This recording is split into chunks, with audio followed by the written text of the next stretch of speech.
କହିବାକୁ ଚାହୁଁଛି କି ବହୁତ କେୟାରରେ ଆପଣମାନେ ପଇସା ପତ୍ର ଖର୍ଚ୍ଚ କରନ୍ତୁ ଆଉ ଯେଉଁଟା ଦରକାର ସେଇ ଜିନିଷ କିଣିବେ, ବେକାର ଜିନିଷ କିଣିବେନି। 2029 ଯାଏଁ ଯଦି ଆମ ପ୍ରିୟ ନବୀନ ପଟ୍ଟନାୟକ ବଞ୍ଚି ରୁହନ୍ତି ତାହେଲେ ନିଶ୍ଚୟ ଆଉ ଥରେ ଇଲେକ୍ସନରେ ଜିତିବେ। ଆଉ ମୁଁ ଭାବୁଛି ଯଦି ନବୀନ ପଟ୍ଟନାୟକ ସାର୍ ଆଉ ତାଙ୍କର ଏଜ୍ ହେଇଗଲାଣି ନା, ଯଦି ଭଲ ସରକାର ଭଲ ଲୋକକୁ ଆଉ ଷ୍ଟାଣ୍ଡ ରଖିବେ ତାହେଲେ ଆମ ଓଡ଼ିଶା ବହୁତ ସୁନ୍ଦରରେ ଚାଲିବ ଆଉ କିଛି ଅସୁବିଧା ହେବନି।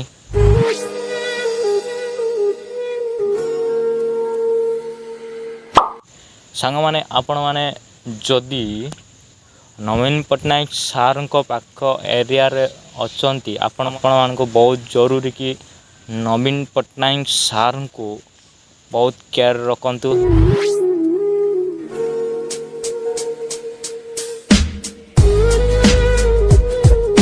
ଯେମିତିକି ଆଉ 5 ବର୍ଷ ନବୀନ ପଟ୍ଟନାୟକ ସାର୍ ରହିପାରିବେ। ଓକେ, ଆଉ ଥରେ ଆମ ପ୍ରିୟ ନବୀନ ପଟ୍ଟନାୟକ ସାର୍ 2029ରେ ଇଲେକ୍ସନ୍ ଲଢ଼ିପାରିବେ।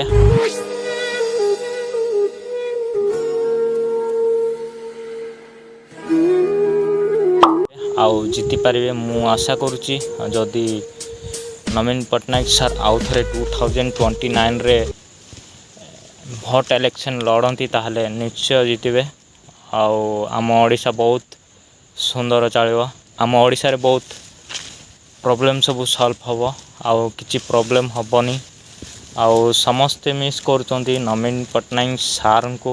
ସାଙ୍ଗମାନେ ନବୀନ ପଟ୍ଟନାୟକ ସାର୍ଙ୍କର କିଏ କିଏ ଫ୍ୟାନ୍ ଅଛ ସମସ୍ତେ କମେଣ୍ଟ କର। ନବୀନ ପଟ୍ଟନାୟକ କାହାକୁ ଭଲ ଲାଗେ କମେଣ୍ଟ କରନ୍ତୁ ସାଙ୍ଗମାନେ, ମୁଁ ଜାଣିପାରିବି ଆଉ ଆମ ଓଡ଼ିଶାବାସୀ ସମସ୍ତେ ଯେମିତି ଜାଣିପାରିବେ।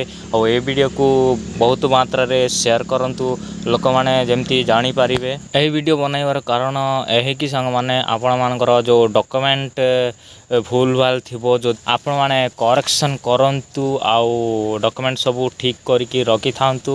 କାଳେ କ'ଣ ସରକାରଙ୍କର କ'ଣ ସ୍କିମ୍ ଚାଲୁ ହେବ ତାହେଲେ ଆପଣମାନେ ପାଇପାରିବେ, ନଚେତ୍ ଆପଣମାନଙ୍କୁ ବାହାନ କରିପାରନ୍ତି ସରକାର ଆଉ ଆପଣମାନେ ସ୍କିମ୍ର ସୁବିଧା ପାଇପାରିବେନି।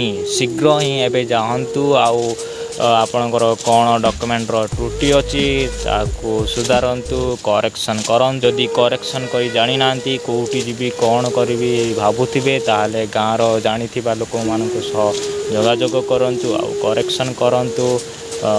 ଥ୍ୟାଙ୍କ ୟୁ ସୋ ମଚ୍ ସାଙ୍ଗମାନେ, bye bye tata, take care ସାଙ୍ଗମାନେ।